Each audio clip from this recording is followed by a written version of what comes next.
Dios le bendiga, Dios le guarde, en el nombre poderoso del Señor y Salvador Jesucristo. Siempre voy a empezar dando gracias al Señor porque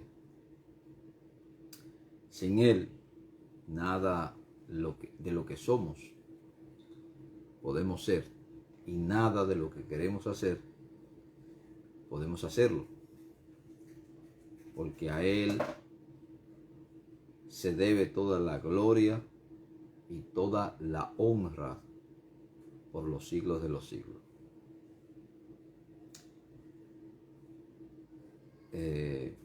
Como ya venimos o ya nos hemos introducido al don de presidir o presidente o el que dirige, quisiera continuar hablándoles sobre este tema, ya que es uno de los dones que aparece en el libro de los Romanos, en el capítulo 12, verso 8. Haciendo un recuento de lo que, para poder conectar las enseñanzas, la continuación de la enseñanza, el apóstol Pablo recomendó a Timoteo en el capítulo 3 de Primera de Timoteo, en el verso 4, 5 y verso 12, el apóstol Pablo le aconsejó a Timoteo ciertos parámetros que son necesarios que nosotros los observemos para considerar aquellos que realmente pueden o van a estar en eminencia y cuáles características deben ellos presentar con afinidad a lo que dice la palabra de Dios. La primera condición que aparece en el verso 4 del capítulo 3 es que gobiernen bien su casa. Y esto es sumamente importante porque si no gobernamos bien nuestra casa, ¿cómo vamos a pretender gobernar y organizar la casa del Señor? Ese es uno de los requisitos fundamentales y básico para los ministros de Jesucristo, aquellos que pretenden dirigir a otros. Además de gobernar bien su casa, lo que tiene que ver con la administración, con la educación, con la formación, con la guianza, tienen que enseñar a sus hijos a estar en sujeción y en honestidad. O sea que sus hijos tienen que ser honestos o actuar bajo los parámetros de la honestidad.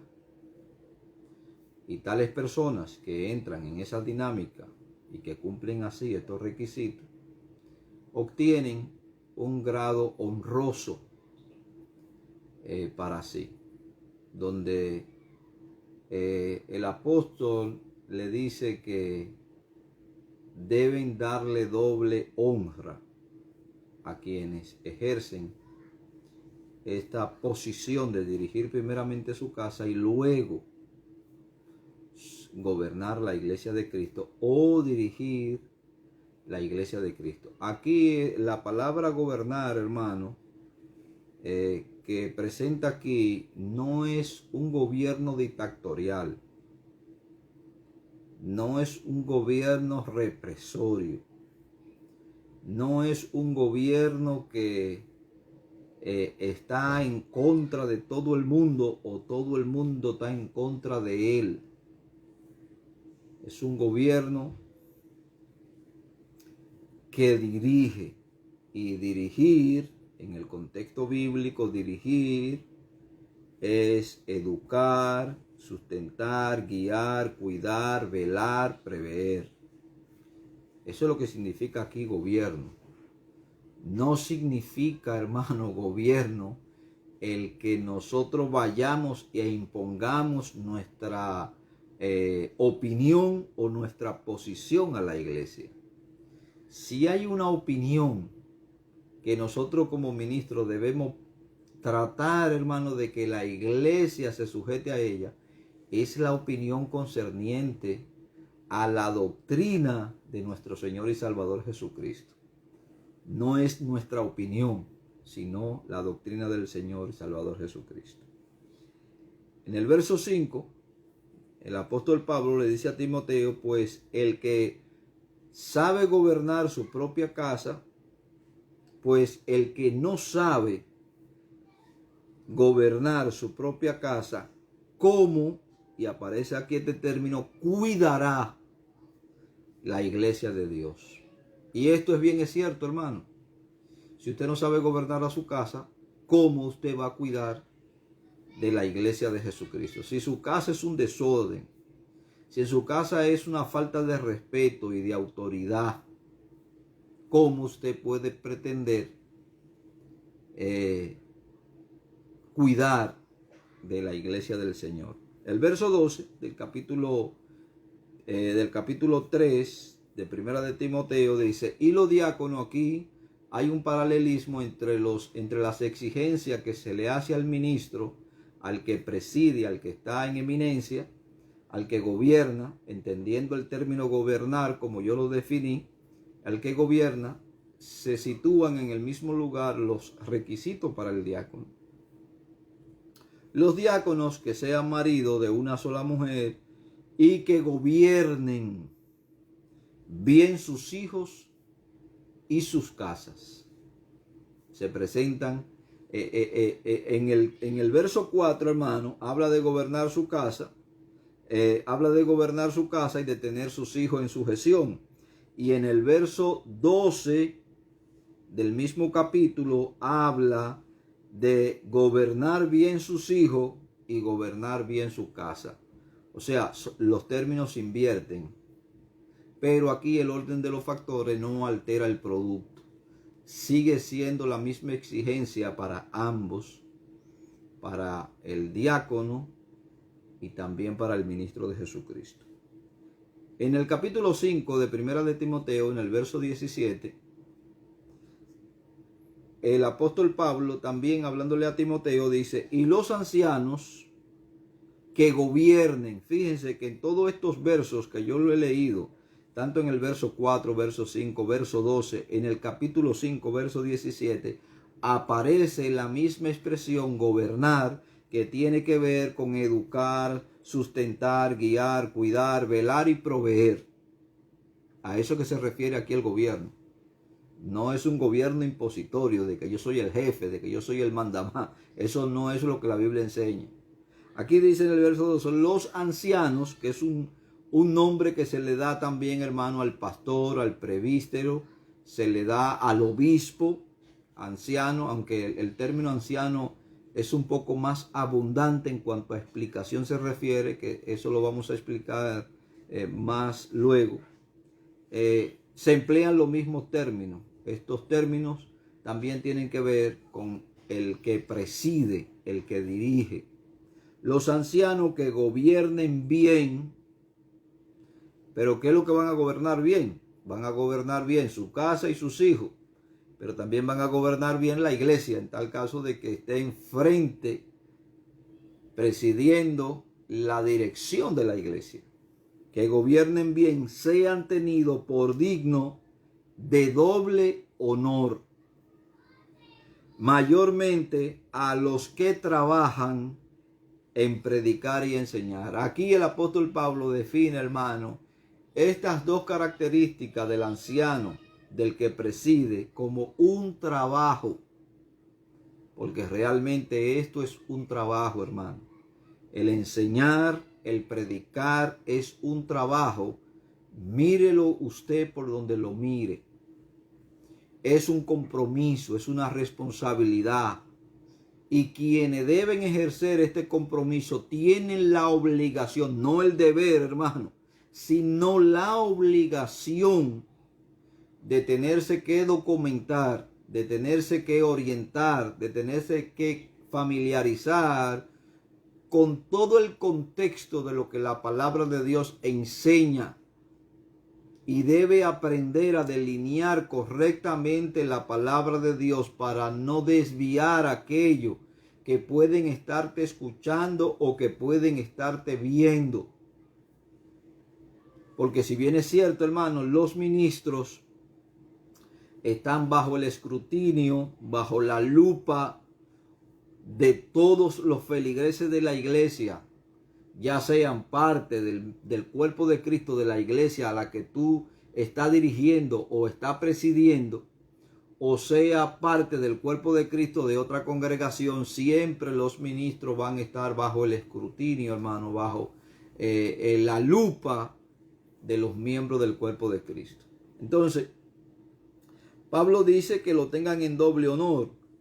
Y nosotros, hermanos, como ministros, debemos estar interesados fielmente en poder investigar las cosas para llevar un conocimiento y un pasto fresco a aquellas personas que pueden prestarnos sus oídos o que el Señor ha puesto para que nosotros seamos sus guías, no sus señores.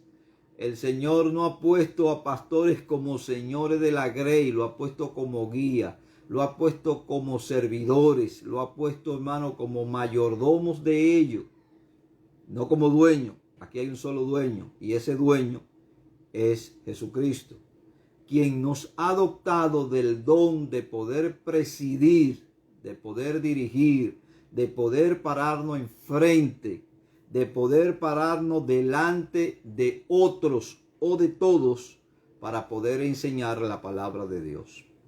Ahora, cuando usted va al libro de Primera de Corintios, en el capítulo 12, verso 28, el apóstol Pablo allí le da otro nombre a lo que presiden, a ese don que aparece en Romanos 12:8, los que presiden.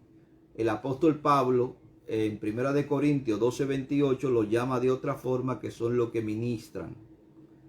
Y esa palabra, ministrar, procede de un término que es kubernesis, según la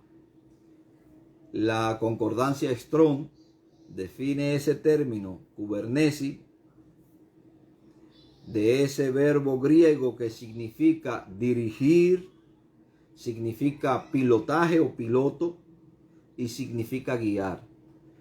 Son el mismo equivalente, hermano, del que preside. El que preside es el que se para enfrente, es el que conduce, es el que está enfrente. Ahora, ese término, hermano, guiar, dirigir, pilotaje, y del que se deriva una palabra, hermano, que está en la boca de todos, que es cibernética, cibernáutica. También esa palabra, hermano, cibernética, es la ciencia que estudia los sistemas de los seres vivos y lo aplica a los sistemas electrónicos y mecánicos que se parecen a ellos. Pero también ese mismo término, cibernética, como ciencia, hermano, es la ciencia que estudia el funcionamiento de todos los mecanismos de los seres vivos y sus conexiones. Ese mismo término que aparece allí, cibernética, del cual se deriva de kubernesis, que es la palabra ministrar que aparece en el capítulo 12, verso 28 del libro de los Corintios. Ahora bien, cuando nosotros vamos al libro de los Hechos, donde se aplica esta palabra, hermano, kubernesis, en el libro de los Hechos, en el capítulo 27, verso 11, se aplica esa palabra. Lucas aplica esta palabra y se la aplica, hermano, al piloto o al capitán que va dirigiendo una nave. Vamos al capítulo 27, verso 11 del libro de los Hechos, donde dice: pero el centurión daba más crédito al piloto, al que llevaba la nave, al que guiaba la nave, y al patrón de la nave, que a lo que Pablo decía. Yo no sé si ustedes recuerdan ese naufragio que sufrió el apóstol Pablo junto con esa navegación, junto con esa nave y los tripulantes de esa nave que iban camino a Roma. Donde Pablo le decía al centurión, porque el centurión tenía la intención, hermano, de que no escapara un solo preso de aquello. Porque nosotros sabemos que al escapar uno de estos presos, los centuriones que quedaba expuesto, hermano, a una pena de muerte si escapaba un solo preso de aquello que estaban bajo su tutela. No sé si recuerdan también cuando Pablo estuvo preso en Filipos, que el Señor milagrosamente abrió las puertas de la cárcel y cuando el carcelero de Filipos miró dentro, dice que desenvainó su espada con intención de matarse, porque la pena capital para un soldado o un centurión, hermano, que dejara escapar a un prisionero era pena de muerte. Entonces, este centurión, nos dice Lucas, que no hacía caso a lo que Pablo le estaba diciendo, porque Pablo le estaba diciendo, hermano, que no se preocupara, que se iban a perder todos los bienes materiales y aún la propia nave, pero que el Señor le había revelado a él por medio de su ángel de que iba a preservar la vida de todos los que estaban a bordo en la nave. Pero el centurión, hermano, dice que no hizo caso a nada de lo que Pablo decía, sino que hacía caso al piloto de la nave, a quien se le aplica el término kubernesi, que es pilotar, es guiar, es dirigir. Le hacía caso a él porque él era el que sabía o entendía de la condición de la nave y del mar. Así que, mis hermanos, también en el libro de Apocalipsis, en el capítulo 18, verso 17, se aplica también esa expresión kubernesi, piloto, guiar, dirigir. Se le aplica a alguien que estaba manipulando ciertas naves. Aquí las naves, hermanos, son barcos. Nosotros sabemos que todavía las naves, la aeronáutica todavía no estaba desarrollada para ese entonces, que es fruto de 1900 y pico. Aquí se trata de nave.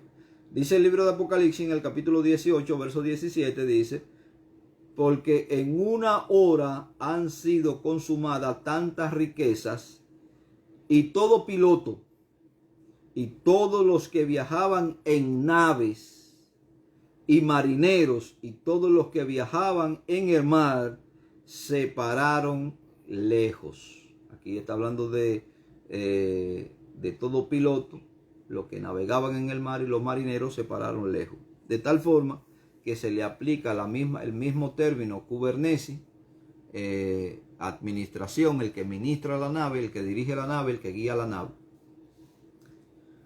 Como ya se ha dicho, se usa el mismo término para referirse a un piloto que manejaba el timón de un barco. Así se ilustra la forma en que los líderes dotados ayudan a los demás en la vida y en el ministerio, guiándolo sabiamente y dándole buen consejo. Ese es el punto, hermano, de lo que dirigen.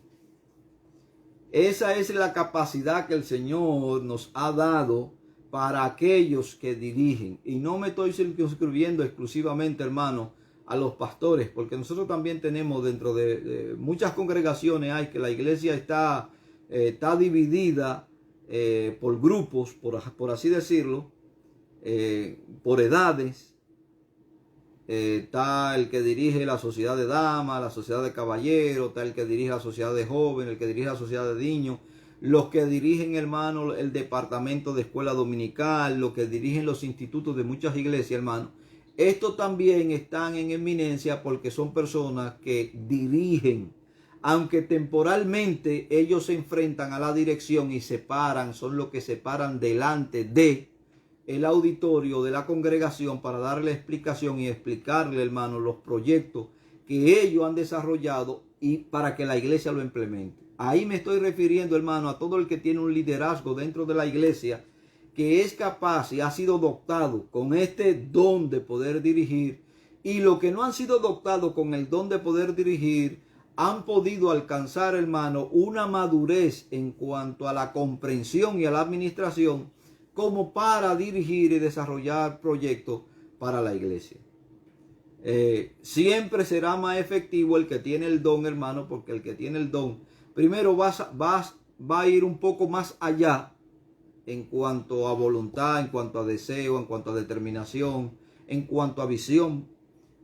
Si esa visión es complementada, hermano, con los estudios seculares o con el conocimiento secular, pues mucho más va a ir un poco más lejos, porque ahora se junta, hermano, la capacidad celestial y se junta con el talento natural que usted tiene o la capacidad que ha podido adquirir secularmente, y eso le brinda a usted otra capacidad más para poder complementar así o expandir más el don que usted tiene. Yo, hermano, creo fielmente en esto, que usted puede tener el don, y si usted se ha preparado secularmente y ha desarrollado los talentos naturales que tiene, y a esos talentos, hermano, usted le ha podido añadir cierta preparación, créame que usted va a ser mucho más útil en la obra de Dios que otros que solamente tienen el don. Pero si bien es cierto, hermano, el don nos capacita a nosotros para poder ejercer dentro de los parámetros del amor el don que el Señor nos ha dado. Y de esta forma, hermano, como he dicho, así se ilustra la forma en que los líderes dotados ayudan a los demás en la vida, en el ministerio, guiándolo en sabiduría y en buen consejo. Ya, entonces aquí aparece, hermano, cuando habla de sabiduría, habla de buen consejo, habla el proverbista Salomón en el capítulo 12, verso 5 del libro de los Proverbios, y nos dice: los pensamientos de los justos son rectos. Y usted me va a decir, hermano, ¿y cómo es esto? Se supone que los pensamientos de los justos deben ser rectos. Sí, hermano, aquí no hablo de suposición, aquí hablo que el pensamiento del hombre, de la mujer justa, que está en eminencia y que tiene el don de presidir, de pararse delante, de guiar, de pilotar, hermano, la nave, por así decirlo, que es la iglesia, o de dirigir la iglesia y darle una buena encaminada a la iglesia por el buen sendero que el Señor nos traza. Los pensamientos, hermano, y sus actitudes deben ser rectos ante el Señor. Se supone que los pensamientos nuestros y nuestras actitudes deben estar moldeados, hermano, por lo que la palabra de Dios dice. La forma de usted identificar a un cristiano, si es espiritual o no es espiritual, solamente escúchelo en su forma de hablar, solamente escuche de qué habla. Y usted se va a dar cuenta si realmente es espiritual o no. Ya sea ministro o no sea ministro, hermano. Ya sea que presida o no sea que presida. Porque de la abundancia del corazón habla la boca. Si usted está lleno de Cristo, hermano, usted va a hablar de Cristo. Usted va a destilar ese olor fragante de Cristo. Usted va a impregnar con ese olor fragante de Cristo. Si no es espiritual, hermano, y Cristo no es el centro de su corazón, créame que usted lo que va a llevar es muerte donde quiera que vaya. Porque eso es lo que habla el hombre que no tiene a Cristo en su corazón, hermano. Solamente habla muerte. Los pensamientos de los justos son rectos, y son rectos porque son guiados, delineados por lo que la palabra de Dios enseña. Son moldeados por lo que la palabra de Dios enseña. Mas los consejos de los impíos son engañosos. Y usted me puede decir, hermano, y en la iglesia hay impíos. Cantidad de impíos hay en la iglesia, hermano. Cantidades de impíos hay en la iglesia. Cantidad de falsantes hay en la iglesia. Cantidad de personas que aparentan querer hacerle el bien a los demás, pero sin embargo le hacen el daño por la espalda. Cantidad de personas hay, hermano, que son difamadores de la imagen de otro, mintiendo y no mintiendo. Entonces, esos son impíos, hermano. Cometen actos de impiedad. Conocen el bien, pero no quieren hacer el bien, sino que hacen el mal que se proponen hacer. Entonces, la iglesia también, hermano, no la iglesia de Cristo, las congregaciones están llenas de estas personas, hermano. La iglesia de Cristo solamente está sembrada de trigo. Ahora, en las congregaciones, nosotros podemos ver que hay de todo. Es como en el mar hay de todo. En el mar hay peces buenos, peces malos, peces comestibles y peces que envenenan. Están todos en el mar. Así que la iglesia, hermano, el Señor en un momento determinado las representa como el mar donde Él tira la red y saca de todo. Así hay en la iglesia, hermano. Así hay en las congregaciones. En la iglesia no, en las congregaciones hay de todo. De todo y para todo. Ahora, en la iglesia de Cristo solamente están sembrados los trigos. Las congregaciones hay de todo. En la iglesia de Jesucristo, hermano, esa iglesia que el Hades no va a prevalecer contra ella, en esa iglesia solamente hay trigo. Y cuando se manifieste el tiempo de la siega, créame que el Señor va a mandar a sus ángeles a recoger el trigo de su iglesia, que está en su iglesia, y almacenarlo en su granero. Y luego la paja, que es todo lo demás, la recogerá igual y la echará al fuego eterno que nunca se apaga. En Ezequiel, capítulo 27, verso 8, dice: los moradores de Sidón y de Arvad fueron tus remeros, tus sabios, oh Tiro, estaban en ti. Ellos fueron tus pilotos.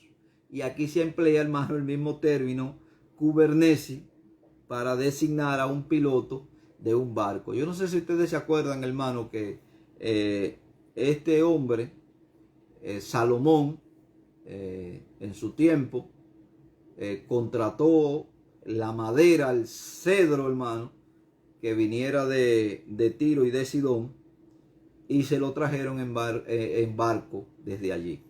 Estos tenían una línea mercantil, por así decirlo, hermano, de traficar, de comercializar con madera en toda esa zona marítima. Donde también, aquí, hermano, en Ezequiel 37, verso 8, donde la Septuaginta o la versión de los 70 emplea el mismo término, kubernesi, para designar a un piloto que dirige, que guía y que está enfrente de los demás marineros para ordenarle lo que ellos tienen que hacer, si se van a subir la vela, si van a recoger la vela, si hay que limpiar cubierta, si no hay que limpiar cubierta. Ellos están ahí, hermano. Por lo general siempre son los capitanes los que dirigen el pilotaje de la nave. El que preside tiene la habilidad, hermano, de establecer metas que coincidan con los propósitos de Dios para el futuro y comunicar estas metas a otros de manera que voluntaria y armoniosamente trabajan unidos a fin de lograr más para la gloria de Dios. Una de las características de estas personas que tienen el don de presidir es precisamente esta, hermano, que fijan metas a corto, a mediado y a largo plazo. Y esto es sumamente importante que nosotros lo tengamos presente. El que dirige, hermano, tiene que fijar meta para la iglesia a corto, a mediado y a largo plazo. Nuestro trabajo, hermano, en Cristo debe también ser fijado con metas.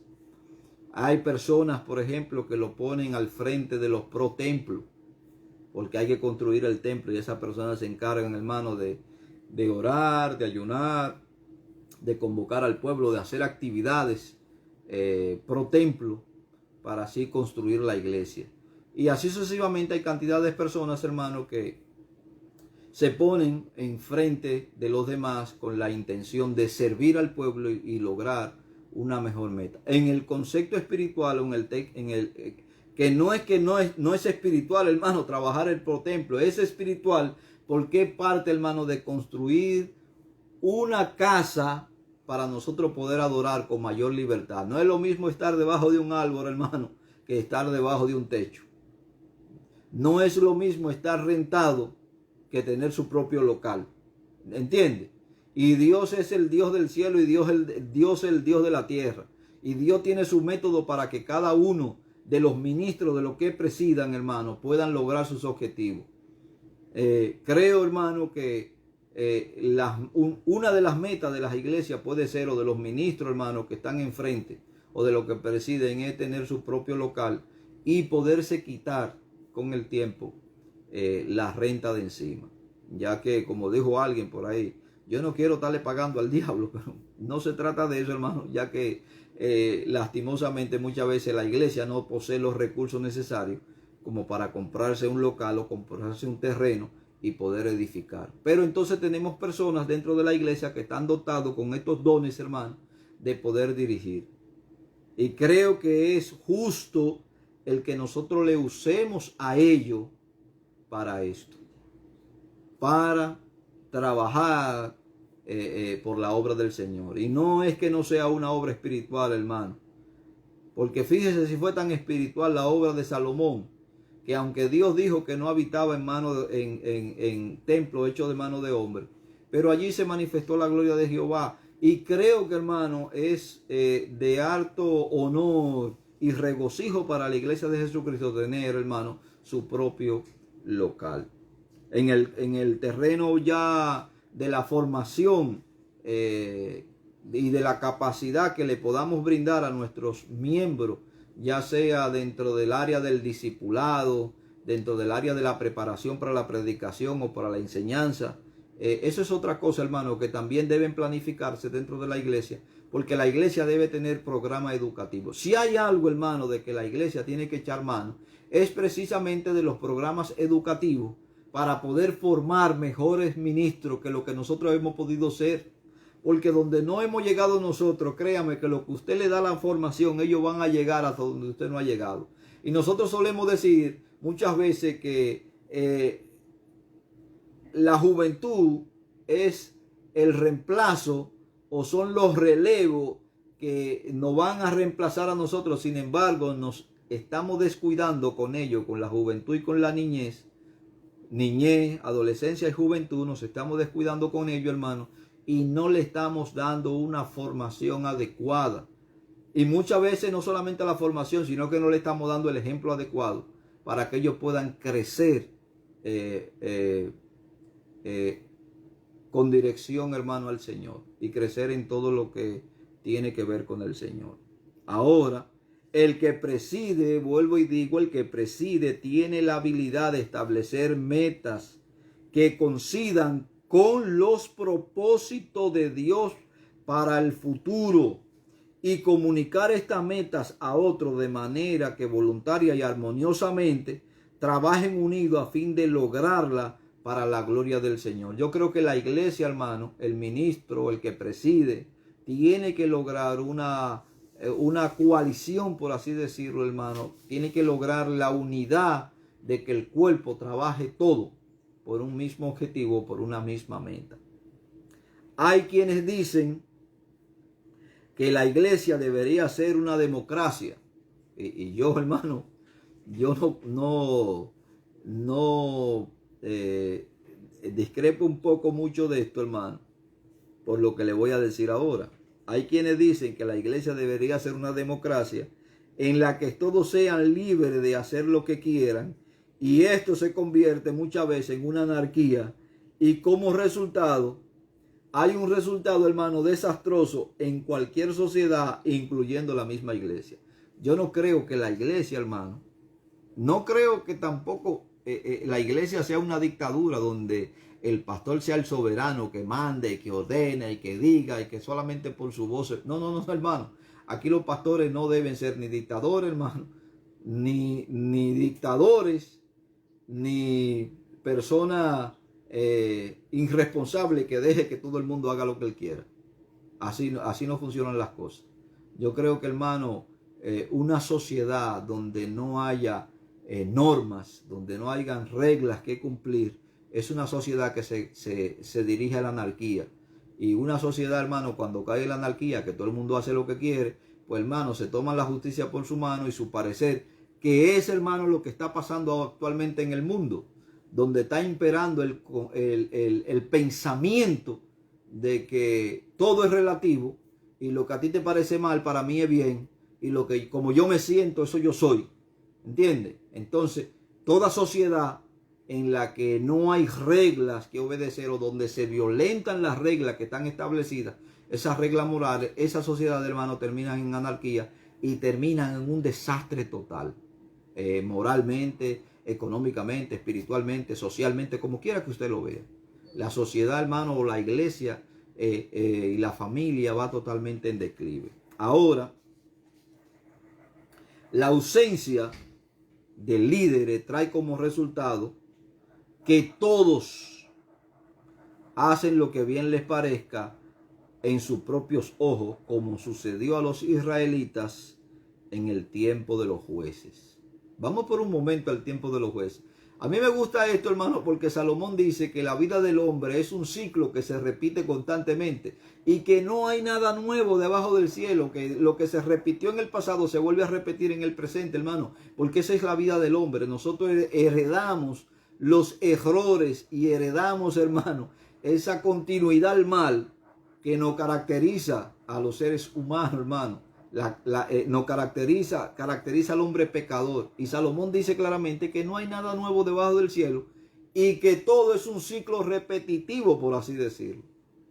Ahora dice, la ausencia, hermano, de líderes trae como resultado que todos hacen lo que bien le parezca ante sus propios ojos, como sucedió a los israelitas en el tiempo de los jueces. Y vamos a Jueces capítulo 17, verso 6. Mire lo que dice aquí. La ausencia, hermano, de lo que presiden trae estos resultados. Si hay una persona que no tiene el don de poder presidir, de pararse delante, de poder dirigir, de poder pilotar, de poder guiar, hermano, va a ocurrir precisamente lo que le pasó a esta gente en el tiempo de los jueces. Ya está conmigo en Jueces capítulo 17, verso 6. Mire lo que dice. En aquellos días no había rey, no había quien presidiera, quien guiara, quien pilotara. No había rey en Israel y cada uno hacía lo que bien le parecía. No es que no tenían la ley de Dios, tenían la ley de Dios, hermano, pero al no haber un rey que representara una autoridad y que representara una guianza y que representara un pilotaje y que representara el poder separar, todo el mundo hacía lo que a mí me parece que esto es lo que me conviene, pues eso es lo que voy a hacer. A mí me parece que esto es lo que está bien, pues eso es lo que voy a hacer. Y cada uno hacía lo que bien le pareciera. Cuando usted va, hermano, al capítulo 21 del mismo libro de Jueces, verso 25, encuentra la misma expresión. Y ya esto, hermano, cuando la Biblia repite varias veces un hecho, es que Dios está llamando la atención sobre esto. En estos días no había rey en Israel y cada uno hacía lo que bien le parecía. La falta de liderazgo, hermano, en la iglesia causa una falta de visión, una falta de dirección donde el pueblo termina descarriado. Y descarriado no significa, hermano, irse al mundo. Descarriado puede significar, hermano, torcer los propósitos de Dios y torcer la obra que Dios nos ha puesto en nuestras manos. Y la hemos dejado de un lado y estamos divorciadas de esta obra, simple y llanamente porque donde no hay un líder que tenga visión, el pueblo se descarría. Entonces, en Deuteronomio capítulo 12, verso 8, mire lo que dice. No hacéis como todo lo que hacemos nosotros aquí ahora. Cada uno lo que bien le parece. Ya Dios está anunciando allí, hermano, que todo el mundo quiere hacer, y esa es la tendencia, hermano, del ser humano. Todos queremos hacer lo que bien a nosotros nos parece, y eso no está en el orden de Dios. Pero vaya conmigo al libro de los Proverbios. Por un momento vaya conmigo al libro de los Proverbios, al capítulo 29 de Proverbios, verso 18, y comparta conmigo lo que la palabra de Dios dice allí. Proverbio capítulo 29, verso 28, verso 18, perdón, dice: sin profecía, el pueblo se desenfrena, mas el que guarda la ley es bienaventurado. Aquí ese término profecía no se refiere, hermano, a un profeta. Es como si yo le dijera, sin un buen líder el pueblo se descarrea. Y hay algunas versiones que cambian ese término profecía por el que dirige, por el que tiene la visión. Sin visión el pueblo se descarrea. Y un pueblo sin visión significa un liderazgo sin visión, un liderazgo que no está presidiendo correctamente, no se está parando precisamente delante de todo a explicarle precisamente cuál es la visión que nosotros vamos a llevar a cabo, y como consecuencia el pueblo termina, hermano, descarriado y haciendo lo que bien le parece. Así que, mis hermanos, ustedes y yo y todos los que tienen el don de poder dirigir, pararse delante o están enfrente de una congregación. Y ahora, hermano, aquí voy a decir, como ya he venido diciendo, los padres están enfrente de sus hijos y son lo que Dios le ha puesto para que puedan dirigir a sus hijos y pilotar correctamente y tomar, hermano, el timón de sus vidas y de sus hogares y llevarlo a puerto seguro. Usted como padre tiene esa responsabilidad ante Dios, y por eso dije desde un principio, hermano, que aunque se está circunscribiendo específicamente, y la mayoría de los escritores coinciden en que aquí se está hablando del liderazgo de la iglesia, yo voy un poquito más allá, hermano, y le aplico esto a cada padre que es responsable de pilotear, de dirigir, de guiar, de ejemplificar con su vida frente a sus hijos. Porque solamente así ellos van a llegar a puerto seguro. Puede que se descarríen, hermano, puede que se desvíen, pero al final de la carrera ellos terminarán, hermano, volviendo otra vez al lugar de donde salieron, porque han entendido que la vida que sus padres han llevado ha sido la vida, hermano, que Dios ha ordenado que ellos lleven. Entonces usted, como padre de su hogar, como representante de su hogar, debe guiar, debe pilotar y llevar a puerto seguro la nave que el Señor le ha encomendado a usted en su mano, que es la nave de su hogar. Acuérdese que el Señor no fundó la iglesia, primero fundó la familia, después de la familia, hermanos, fundó las sociedades, después de las sociedades vino el gobierno, después del gobierno, entonces, hermano, fundó la iglesia. Así que recuerde esto, usted es responsable como ministro, sacerdote que usted es responsable de guiar a su casa. Los pastores, por eso yo he dicho, hermano, los pastores tienen una doble responsabilidad. La primera responsabilidad que yo tengo es mi familia, y la segunda responsabilidad que yo tengo es la iglesia. Y usted va a decir, hermano, ¿y cómo es esto? Pues así mismo de sencillo, hermano. Lo primero es mi familia, después la iglesia.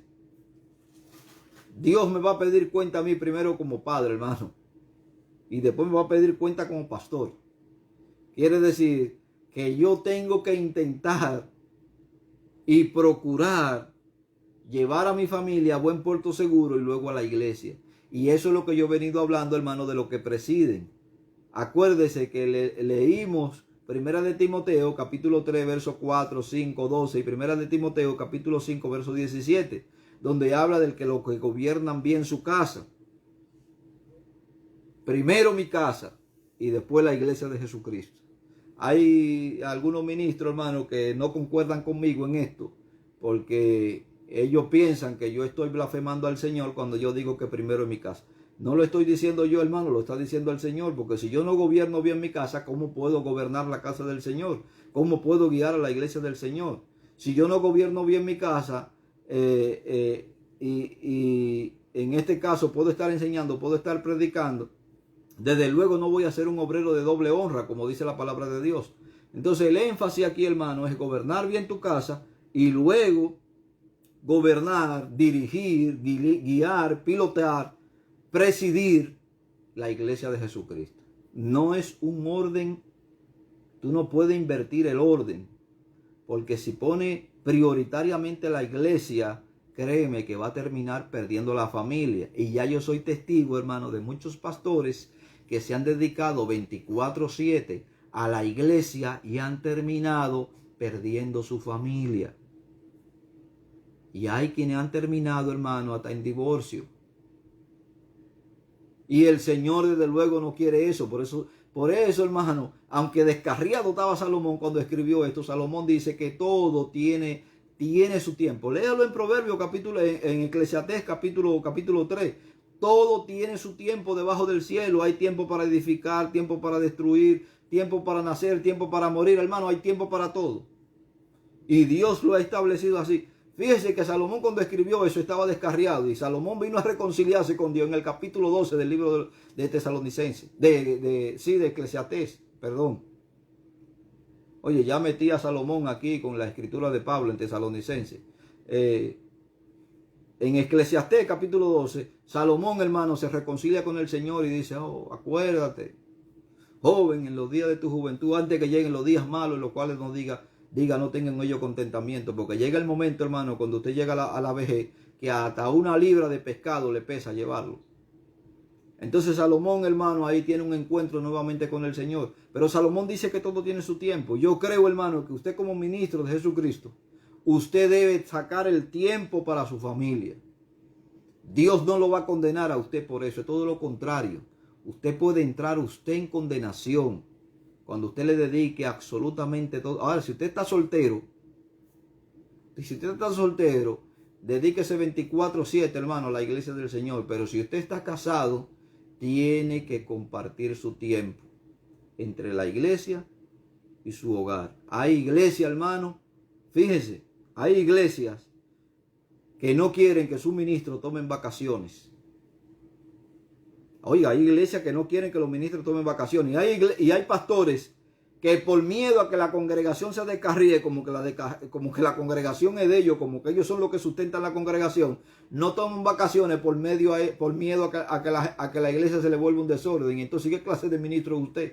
¿Qué es lo que usted está enseñando? ¿Qué clase de liderazgo es que usted tiene? O que tiene que muchas veces, hermano, poner cámara para vigilar lo que están haciendo los hermanos. No es que usted no escuche el mensaje. Porque si usted invita a predicadores de otros sitios cuando usted no está en la congregación, bueno, pues yo le exhorto que esté atento a lo que ese hombre está predicando. Y ya como tenemos las redes sociales, hermano, que todas las iglesias, habidas y por haber, no importa el tamaño de la iglesia. He visto por allá, hermano, por África, dando un culto donde estaban todos sentados en el suelo, sin embargo lo estaban transmitiendo por las redes sociales. Quiere decir que no importa la distancia, no importa la pobreza, que siempre va a haber un celular, hermano, para transmitir el culto. Entonces, escuche lo que el predicador está diciendo, no vaya a ser que le meta una enseñanza media extraña y que aproveche que usted no está ahí para meter una enseñanza media extraña. Pero no tenga el miedo. Tómese sus vacaciones, tómese un respiro, oxigene el cerebro, saque a su familia, hermano, a conocer tantos lugares preciosos que el Señor ha hecho para que nosotros lo disfrutemos. No se lo deje al impío, como muchas veces dicen la gente, no, que olvídese, disfrute con su familia, que eso es de Dios. Y no se ponga a escuchar las voces de ignorantes y mentecatos que muchas veces dan opiniones sin saber lo que están hablando. Recrece y usted verá cómo usted va a venir renovado de por ahí, y su familia también van a botar un poco el golpe, hermano, porque la gente piensa que los demás no se cansan, o que no necesitan un respiro, o que no necesitan un chance. Entonces he visto, hermano, cantidad de ministros que han perdido su familia por esto. No cometa usted el mismo error. Primero su casa, segundo su casa, y tercero, hermano, lo que sigue después de ahí. Y el Señor no lo va a condenar a usted, lo va a condenar por esto. Ahora sepa que cuando se trata de amar a Dios, entonces todo lo demás queda en un segundo orden. Todo lo demás queda en un segundo orden. Pero Dios es un Dios tan ordenado, hermano, que dice, entrégame tu fuerza, entrégame tu mentalidad, entrégame tu voluntad a mí. Y cuando yo hago eso, entonces quiere decir que amo más a mi familia. Y al amarlo más a mi familia, entonces voy a mirar con los ojos como Dios mira el bienestar de ellos y el bienestar de la iglesia. Entonces, lo que dirigen, hermano, deben ser personas altamente capacitado para presidir la iglesia de Jesucristo. Mis hermanos, vamos a dejarlo hasta aquí. Ya la próxima, el miércoles que viene, continuaremos con el don de que Él preside. Quiero pedirle a la iglesia presente y a la iglesia que nos está escuchando por estos medios sociales la oración encarecidamente por una miembro de esta congregación que está pasando un momento difícil. Hay algunos miembros de esta congregación, hermano, que están pasando un momento difícil, que requieren urgentemente la oración de ustedes. No es que nosotros tengamos duda en que Dios no nos va a escuchar, hermano. Nosotros creemos fielmente que Dios nos está escuchando y que nos está previniendo de un montón de cosas que se aproximan, sobre todo para la iglesia, hermano, los de Berea, para esta iglesia. Y creemos, hermano, fielmente que Dios nos está escuchando y que Dios está atento a cada una de las peticiones que nosotros le hacemos. En este caso, le pido encarecidamente, y sé, hermano, que hay personas en muchos países que nos están escuchando, que están ahora mismo orando por nuestra hermana Lucy, a quien amamos en el amor del Señor, nuestra hermana Lucy Mendoza. La amamos en el amor del Señor y parte de esta congregación, hermano, le pedimos encarecidamente la oración por ella de forma personal, su salud física y por su familia. También por nuestra hermana Elsa. Pedimos encarecidamente oración por ella, para que el Señor, hermano, ya el Señor comenzó a hacer una obra espectacular, una obra bonita, lo creemos por fe, y está obrando, hermano, en la vida. Ese es un testimonio para mí bonito de que Dios está obrando en la vida. Dios está levantando, hermano, a personas que están caídas, y Dios se las está levantando para que prosigan en el blanco de la soberana vocación que es Cristo Jesús, Señor nuestro. Así que le pido encarecidamente la oración por estas dos siervas de Jesucristo que aman al Señor, hermano, y son guerreras de Cristo. Nuestra hermana Juana también, ella ha pasado un momento doloroso, porque ha pasado, el Señor ha querido hacer la sanidad a través de la ciencia médica. Está en recuperación y esperamos prontamente, hermano, que estas tres guerreras del Señor se incorporen al trabajo de la iglesia y puedan mano a mano y hombro a hombro poder echar la buena batalla de la fe. No es que no están peleando, hermano, porque son mujeres de oración. Son mujeres de oración y son mujeres de meditación y que aman fielmente al Señor. Así que le pido encarecidamente sus oraciones para que el Señor las siga fortaleciendo. Recuerde, si quiere escuchar las enseñanzas que estamos llevando a cabo, puede ir al canal de la iglesia en el Facebook, Iglesia Cristiana Lo de Berea. Puede cliquear allí, allí va a ver las enseñanzas, o puede ir al canal de la iglesia YouTube, Iglesia Cristiana Lo de Berea. El logo es un círculo con la Biblia abierta. Puede cliquear ahí y va a encontrar, hermano, un menú de enseñanza y predicaciones que creo que le va a hacer bien. Si estas enseñanzas le están haciendo bien a usted, entonces cumpla, o que se cumpla en usted lo que la palabra de Dios dice, que dé por gracia lo que por gracia usted ha recibido. Y compártalo con otro, hermano. No nos interesa ser famosos, lo que nos interesa, hermano, es que la palabra de Dios llegue a otros que están tan necesitados como nosotros también. Así que, mis hermanos, Dios me le bendiga, Dios me le guarde, en el nombre poderoso de Jesucristo. Y mañana continuaremos con la predicación Vivir para Cristo en el libro de los Romanos, en el capítulo 12. Dios me le bendiga y Dios me le guarde en el nombre poderoso de Jesús.